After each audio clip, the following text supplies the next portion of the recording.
तर 2023 मधील खरीप हंगामातील पीक विमा योजनेची रक्कम 3 दिवसात जमा होणार आहे। राज्य सरकारकडून 1927 कोटी रुपये मंजूर करण्यात आले। सोलापूर, नाशिक, जळगाव, अहमदनगर, सातारा आणि चंद्रपूर जिल्ह्यातील शेतकऱ्यांना पीक विम्याचे पैसे मिळणार आहेत। आता बघा शेतकरी बांधवांनो, राज्यातल्या लाखो शेतकऱ्यांसाठी पीक विम्याच्या पैशाची जी बातमी आली आहे, ती बातमी आता सरकारकडून आली, ती बातमी आता समोर आली आहे। कारण इतके दिवस शेतकरी काय करत होते, पैसे कधी येतील, आज येतील का उद्या येतील, आपल्या खात्यात येतील का नाही म्हणून वाट बघत बसले होते। आता ती वाट बघायची वेळ पूर्णपणे संपलेली आहे। कारण डीबीटीच्या माध्यमातून थेट शेतकऱ्यांच्या बँक खात्यात पीक विमा आणि नुकसान भरपाईचे पैसे टाकायची तयारी झालेली आहे। इकडे पीक विमा भरणं सुरू आहे आणि तिकडे मागच्या नुकसान भरपाईचे पैसे पण आता खात्यात यायला लागणार आहेत। म्हणजे बघा, इकडे पीक विमा भरायचा कार्यक्रम सुरू झाला आणि तिकडे जुने पैसे खात्यात पडायची प्रक्रिया सुद्धा चालू होत आहे। बऱ्याच शेतकऱ्यांच्या खात्यावर डीबीटीच्या माध्यमातून पैसे जमा होणार आहेत आणि तुमचं नाव जर या पात्र यादीत असेल तर तुमच्या खात्यावर पण पैसे येतील। म्हणून हा विषय आता अर्ध्यावर सोडू नका, कारण पैसे येणार एवढीच गोष्ट नाही, किती पैसे येणार, कुठल्या जिल्ह्यात आधी येणार, कोणत्या खात्यात आधी पडणार आणि पुढे तुम्हाला काय बघायचं आहे, हे सगळं आज आपण आजच्या व्हिडिओमध्ये पाहणार आहोत। त्यामुळे व्हिडिओ तुम्ही शेवटपर्यंत नक्की बघा, व्हिडिओला कुठेही स्किप करू नका। चला तर मग आजच्या व्हिडिओला आपण सुरुवात करूया। आता बघा, पैसे किती मिळणार, तर प्रत्येक शेतकऱ्याला एकसारखे पैसे भेटणार नाहीत, ही गोष्ट लक्षात घ्या। कोणत्या शेतकऱ्याच्या खात्यात 16,000 रुपये येतील, कोणत्या शेतकऱ्याला 21,000 रुपये मिळतील, तर काही शेतकऱ्यांच्या खात्याला 23,000 रुपये सुद्धा येऊ शकतात। पहा शेतकरी बांधवांनो, तुमचं नुकसान किती झालेलं आहे, या नुकसानाच्या प्रमाणे तुम्हाला पैसे भेटणार आहेत। काही शेतकरी असे आहेत ज्यांच्या वाट्याला 25,000 रुपयापर्यंतची रक्कम येऊ शकते। म्हणजे बघा, सगळ्यांच्या खात्यात एकच रक्कम पडणार नाही। ज्यांचं नुकसान किती आहे, पीक विम्यामध्ये किती रक्कम मंजूर केलेली आहे, त्यांच्या नावावर किती पैसे आलेले आहेत, त्याप्रमाणे पैसे खात्यावर येणार आहेत। आता हे पैसे तुम्हाला कुणाच्या हातातून घ्यायचे नाहीयेत, कुठे जाऊन पैसे तुम्हाला द्यायचे नाहीयेत। डीबीटीच्या माध्यमातून थेट तुमच्या बँक खात्यामध्ये पैसे पडायला सुरुवात होणार आहे। त्यामुळे आता शेतकऱ्यांना जरा मोठा दिलासा भेटेल। इतके दिवस आज पैसे येतील, उद्या पैसे येतील, पुढच्या आठवड्यात येतील असं म्हणून शेतकरी बघतच बसले होते। पण आता खरी गोष्ट पुढे आहे।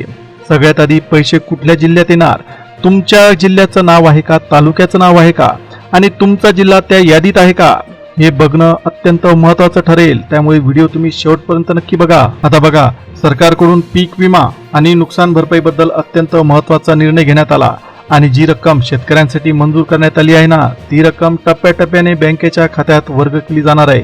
म्हणजे सगळ्या शेतकऱ्यांच्या खात्यात एकाच वेळी पैसे पडणार नाहीत, ही गोष्ट सुद्धा लक्षात घ्या। अत्यंत महत्त्वाची गोष्ट, सगळ्यांच्या खात्यात एकाच वेळी पैसे येणार नाहीत। कुणाचा पहिला टप्पा आहे, कुणाचा पुढचा टप्पा आहे, अशा पद्धतीने पैशांचं वाटप होईल। आता तुमच्या जिल्ह्याचं नाव लक्षात घ्या, तुमच्या जिल्ह्याचं नाव यादीत आहे का, तुमच्या तालुक्याचं नाव यादीत आहे का, हे तुम्हाला बघावं लागेल। कारण तुमच्या जिल्ह्याचं नाव यादीत असेल तर पीक विमा आणि नुकसान भरपाईचे पैसे जे मंजूर झाले आहेत ते तुमच्या खात्यात येण्याचा रस्ता पूर्णपणे मोकळा होतो। काही शेतकऱ्यांना 19,000 रुपये भेटणार आहेत, काही शेतकऱ्यांना 21,000 रुपये मिळतील, काही शेतकऱ्यांना 23,000, तर काही शेतकऱ्यांच्या वाट्याला 25,000 सारखी मोठी रक्कम मिळेल। म्हणून प्रत्येकाला तेवढेच पैसे, सारखेच पैसे भेटणार नाहीत, ही गोष्ट नक्की लक्षात घ्या। सगळ्यांच्या वाट्याला तेवढीच रक्कम येणार नाही। ज्याची जेवढी रक्कम मंजूर झालेली आहे तेवढीच रक्कम त्या शेतकऱ्याच्या वाट्याला येईल, तेवढीच रक्कम डीबीटीने त्याच्या खात्यामध्ये जमा होईल। आता सगळ्यात महत्त्वाचा प्रश्न म्हणजे डीबीटी। आता डीबीटी म्हणजे काय हे सुद्धा तुम्ही लक्षात घ्या। बऱ्याच जणांना हे डीबीटी म्हणतात, पण ते नेमकं काय कळत नाही। डीबीटी म्हणजे डायरेक्ट बेनिफिट ट्रान्सफर, म्हणजे तिकडून सरकारने पैसे पाठवले की इकडे सरळ ते थेट तुमच्या बँक खात्यात जमा होतात। मध्ये कुठलाही माणूस नाही, कुणाच्या हातात पैसे जाणार नाहीत, कुणाला कुठं रोख रक्कम द्यायची नाही। तिकडून पैसे पाठवले की थेट तुमच्या खात्यात रक्कम जमा होईल। आता काही खात्यांमध्ये अर्धा तास लागू शकतो, काही खात्यांमध्ये 1 तास लागू शकतो, असं सरकारने स्पष्टपणे सांगितलेलं आहे। म्हणजे पैसे पाठवले आणि ते 2-2 दिवस कुठे फिरत बसतील अशातला बिलकुल भाग नाही। पण बँकेची प्रक्रिया असते, त्यामुळे कोणाला लगेच दिसतील, कोणाला थोडा वेळ लागेल। आणि समजा तुमच्यासाठी 19,000 रुपये जर मंजूर झालेले आहेत तर ते 19,000 रुपये तुमच्या खात्यामध्ये जमा होतील। समजा तुम्हाला 21,000 रुपये मंजूर झालेले आहेत तर ते 21,000 रुपये डायरेक्ट तुमच्या खात्यामध्ये जमा होतील, तेवढीच रक्कम तुमच्या खात्यात जमा होईल। म्हणून गावातल्या दुसऱ्या माणसाला किती पैसे मिळाले, आपलं तितकं आलं पाहिजे असं बिलकुल समजू नका। शेजाऱ्याला 23,000 रुपये मिळाले असतील आणि जर तुम्हाला 19,000 मिळाले असतील तर वाईट वाटून घेऊ नका।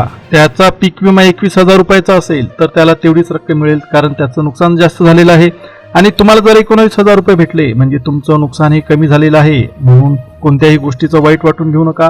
जेवढा पैसा तुमच्या खात्यात येईल तेवढाच पीक विमा तुम्हाला मंजूर झाला आहे असं गृहीत धरा. आता बघा, सगळ्यात महत्वाची गोष्ट, इम्पॉर्टंट गोष्ट ती म्हणजे 2 अत्यंत महत्वाची कामं तुम्हाला करायची आहे. आता ही जर 2 कामं तुमची राहिलेली असतील तर पैसे येताना अडचण होऊ शकते. आता नावाच्या बाबतीत घोळ असेल, पहा आता ही 2 कामं नेमकी कोणती आहेत. नावाच्या बाबतीत तुमचा घोळ होऊ शकतो, म्हणून पैसे कधी पडणार, मेसेज कधी येणार हे बघत बसायचं नाही. आपल्याकडचं जे काही काम आहे ते झालंय ना, फक्त हे बघायचं. कारण तिकडून सरकारने पैसे पाठवले पण इकडे तुमच्या खात्यात काही घोळ आहे. पात्रतेमध्ये समजा काही अडचण असेल तर मग पुन्हा तुम्हाला धावपळ करावी लागते. ही 2 कामं नेमकी काय आहेत याची माहिती आपण पुढे बघणार आहोत, म्हणून हा मुद्दा जरा डोक्यात ठेवा. आधी आपण पैसे वाटपाचा टप्पा बघू, कारण आलेल्या माहितीनुसार पहिला टप्पा मंजूर झाल्याचं सांगण्यात येत आहे आणि तुमचं नाव जर पहिल्या टप्प्यात आलं आहे तर मग पुन्हा तुम्हाला जास्त दिवस वाट बघायची बिलकुल गरज पडणार नाही. आता बऱ्याच शेतकऱ्यांना काही ठिकाणी पीक विम्याचे पैसे आधीच मिळालेले आहेत, पण सगळ्यांना मिळालेत का, तर याचं उत्तर आहे नाही. अजून बरेच शेतकरी असे आहेत ज्यांच्या खात्यावर पैसे आलेच नाहीत. त्या राहिलेल्या शेतकऱ्यांसाठी आता या पैशाच्या वाटपाची गोष्ट सांगितली जात आहे, म्हणजे त्यांना पैसे भेटणार आहेत. म्हणजे बघा, एकाला पैसे मिळाले म्हणून आपल्या गावातल्या सगळ्यांना मिळाले अशातला भाग नसतो, आणि आपल्या खात्यात आले नाही म्हणून कुणालाच पैसे भेटले नाही असं सुद्धा होत नाही. प्रत्येक जिल्ह्याचं प्रकरण वेगळं असतं, प्रत्येक टप्पा वेगळा असतो, यादी वेगळी असू शकते. म्हणून तुमचा भाग कुठे आहे, तुमचं नाव कुठे आहे हे बघणं तुमच्यासाठी महत्वाचं, इम्पॉर्टंट ठरेल. आता अत्यंत महत्वाची गोष्ट, 9 जिल्ह्यांमध्ये पहिल्या टप्प्यामध्ये पीक विम्याचं वाटप होण्याची अत्यंत महत्वाची माहिती सरकारकडून देण्यात आली.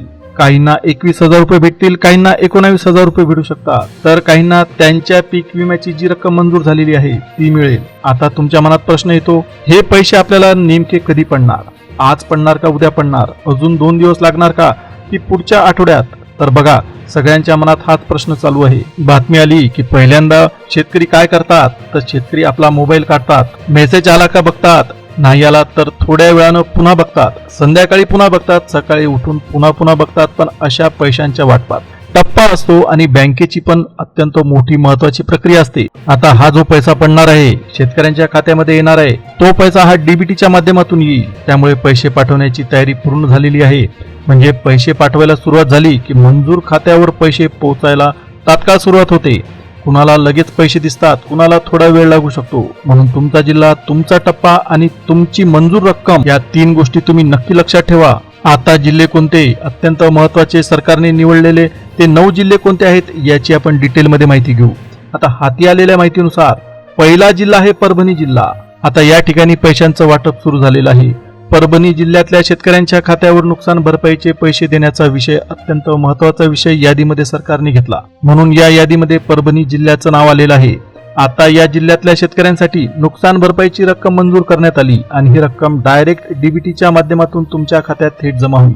आता परभणी जिल्ह्यासाठी 22 लाख रुपये वाटपाचा सरकारने अत्यंत महत्वाचा निर्णय घेतला आणि त्यासोबतच परभणी जिल्ह्यात पीक विम्यासाठी 920 कोटी रुपयांहून अधिक रक्कम सरकारने मंजूर सुद्धा केलेली आहे. आता बऱ्याच शेतकऱ्यांना आधी पीक विम्याचे पैसे मिळालेत असा पण उल्लेख आहे.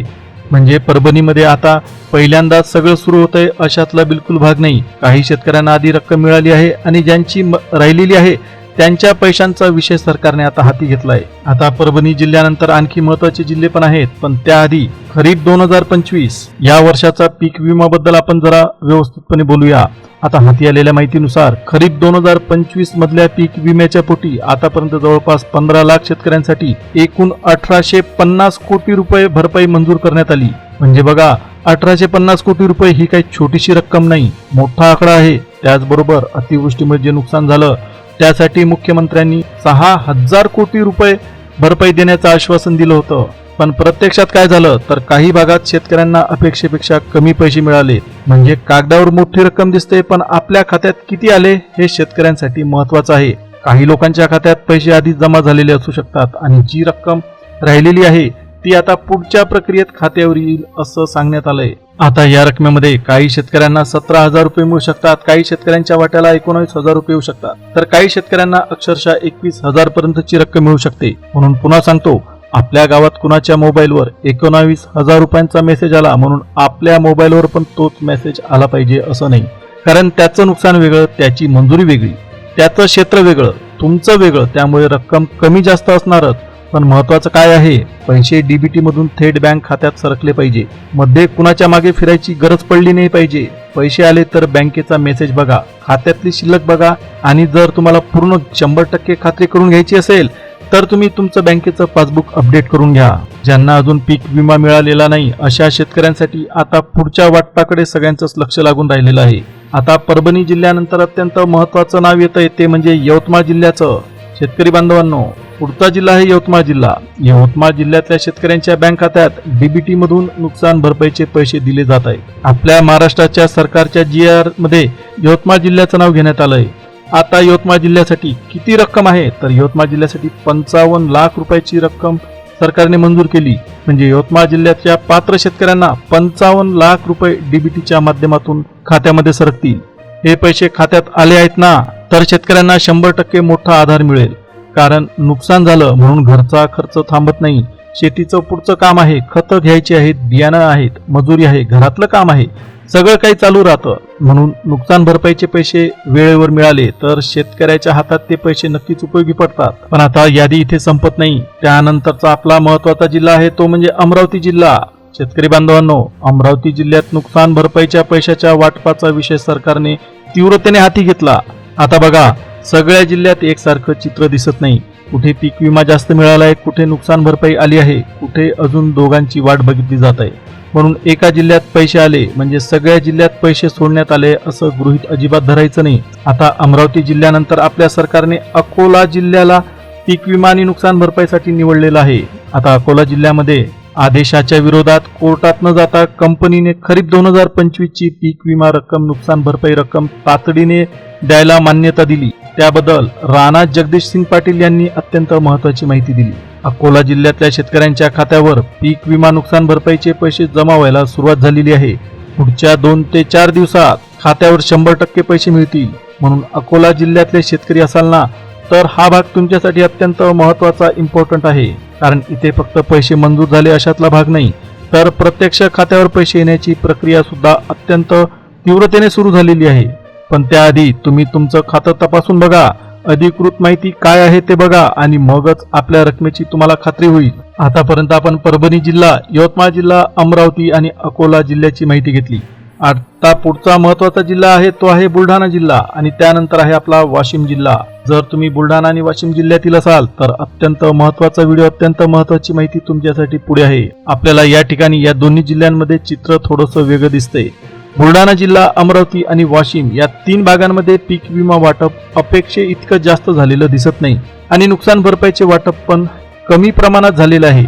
आणि या जिल्ह्यात पीक विम्याच्या मागणीकडे स्थानिक नेत्यांनी दुर्लक्ष केलं, त्यामुळे इथले शेतकरी अत्यंत नाराज झाले. म्हणजे बघा, एका जिल्ह्यात पैसे पडले म्हणून दुसऱ्या जिल्ह्यात पण त्याच वेगाने पैसे पडतील असं नाही. प्रत्येक जिल्ह्याची परिस्थिती वेगळी आहे. आता इथे एक गोष्ट नीट लक्षात घ्या, परभणी जिल्हा, यवतमाळ जिल्हा, अमरावती जिल्हा, त्यानंतर आहे अकोला, बुलढाणा आणि वाशिम जिल्हा. कारण काय होतं, गावात एकानं एक नाव सांगितलं, एका जिल्ह्याचं नाव घेतलं की व्हॉट्सअपवर आपल्याला 10 जिल्ह्यांची यादी तयार झालेली दिसते. म्हणून माणूस बँकेत जातो, CSC सेंटरवर जातो, विचारत बसतो, आणि नंतर कळतं आपल्या जिल्ह्याचं नावच नाही. म्हणून अधिकृत यादीमध्ये तुमच्या जिल्ह्याचं नाव आहे का हे जरा तुम्ही व्यवस्थितपणे बघून घ्या. आणि आता 2 कामांची गोष्ट आपण परत एकदा बघू. या पूर्ण माहितीत सारखं सांगितलं आहे की सरकारने सांगितलेली 2 कामं शेतकऱ्यांनी पूर्ण ठेवायची आहेत, नाहीतर पीक विमा किंवा नुकसान भरपाईचे पैसे खात्यात येताना अडचण येऊ शकते. पण इथे एक गोष्ट आहे, आता या 2 कामांमध्ये तुम्ही आधार लिंक करून घ्या, अत्यंत महत्वाचं काम. त्यासोबत तुम्ही KYC सुद्धा करा. तुमचा पीक विमा किंवा नुकसान भरपाईचा प्रश्न अजून बाकी असेल तर तुमचं बँक खातं, संबंधित नोंद आणि पात्रतेची स्थिती तुम्ही एकदा नीट तपासून घ्या.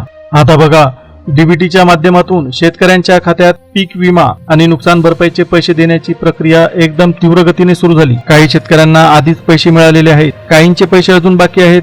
काही जिल्ह्यात प्रक्रिया पुढे गेली आहे, तर काही जिल्ह्यांमध्ये अजून शेतकरी वाट बघत बसले आहेत. काहींना 16,000 मिळतील, काहींना 17,000, काहींना 19,000, काहींना 21, तर काहींच्या वाट्याला 23,000 पर्यंतची रक्कम मिळू शकते. ज्यांचं जास्त नुकसान झालेलं आहे अशा शेतकऱ्यांच्या खात्यात 25,000 रुपयांपर्यंतची रक्कम जमा होईल. आता खरीप 2025 साठी जवळपास 15 लाख शेतकऱ्यांसाठी 1850 कोटी रुपये भरपाई देण्याचं सरकारने ठरवलंय. अतिवृष्टी नुकसान भरपाईसाठी 6000 कोटी रुपये सरकार देणार आहे. परभणी जिल्ह्यात पीक विम्यासाठी 920 कोटींचा निधी सरकार देणार आहे. तर यवतमाळ जिल्ह्यासाठी फक्त 55 लाख रुपये आपल्या महाराष्ट्र सरकारने मंजूर केलेले आहेत. आणि अकोला जिल्ह्यात पीक विमा नुकसान भरपाईचे पैसे देण्याची प्रक्रिया अतिशय तीव्र गतीने सुरू झालेली आहे. त्यामुळे आता बघा, गावात दुसऱ्या माणसाच्या खात्यावर पैसे आले म्हणून उगाच तुम्ही बिलकुल घाई करू नका. तुमच्या नावावर मंजूर रक्कम किती आहे, तुम्ही किती क्षेत्राचा पीक विमा भरला, तुमचं नाव यादीमध्ये आहे का, एवढं तुम्ही नक्की बघा. कारण शेवटी पैसा तुमच्या खात्यावर पडला